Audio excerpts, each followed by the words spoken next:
దేశం మాట్లాడుతుంది. ఓటు ఎవరికి వేస్తారు మీరు? ఓట నా వర్గానికి వేసుకుంటాను, నీకెందుకు? దేశం మాట్లాడుతుంది మీతో, ఓటు ఎవరికి వేస్తారు మీరు? నేను మా పిల్లవాడికే వేస్తాను ఓటు.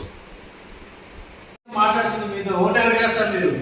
మతం అంటే మా మతమే, దేశానికి సేవ చేయాలంటే మా మతమే, మా మత కొడుకు వేస్తారు ఓటు, ఇంకెవ్వడికైనా.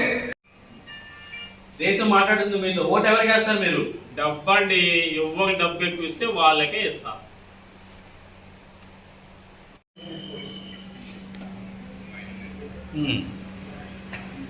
దేశం మాట్లాడుతుంది మీరు, ఓటు ఎవరికి వేస్తారు మీరు? నాకు మందు బాటిల్ ఎవరు ఇస్తే వాళ్ళకి వేస్తా.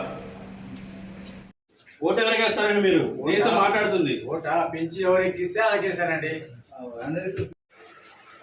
దేశం మాట్లాడుతుంది, ఓటు ఎవరికి వేస్తావు?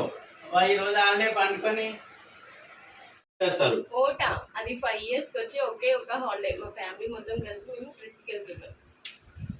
75 సంవత్సరాలుగా ఇదే వింటున్నాను, ఇదే చూస్తున్నాను. నా బిడ్డల్లో మార్పు రావట్లేదు, దేశంలోనూ మార్పు రావట్లేదు. నిరుపేదలకు ఆకలి తీరట్లేదు, నిరుద్యోగులకు ఉద్యోగాలు రావట్లేదు. రైతు బిడ్డల ఆత్మహత్యలు పెరిగిపోతున్నాయి. కూలీలు, శ్రామికుల శ్రమ దోపిడీ జరుగుతుంది. వీటికి కారణం ఓటు హక్కున్న దేశ ప్రజలు తమ ఓటు హక్కును వినియోగించుకుని మంచి నాయకుని ఎన్నుకోలేకపోవటం. ఈసారి దేశంలో ఓటు హక్కున్న ప్రతి బాధ్యతగా 100% ఓటు హక్కును వినియోగించుకొని మంచి నాయకులను ఎన్నుకుందాం. ఎందుకంటే దేశం నీది, ఓటు నీది, దేశ భవిష్యత్తు నీది. We are responsible citizens. Cast your vote.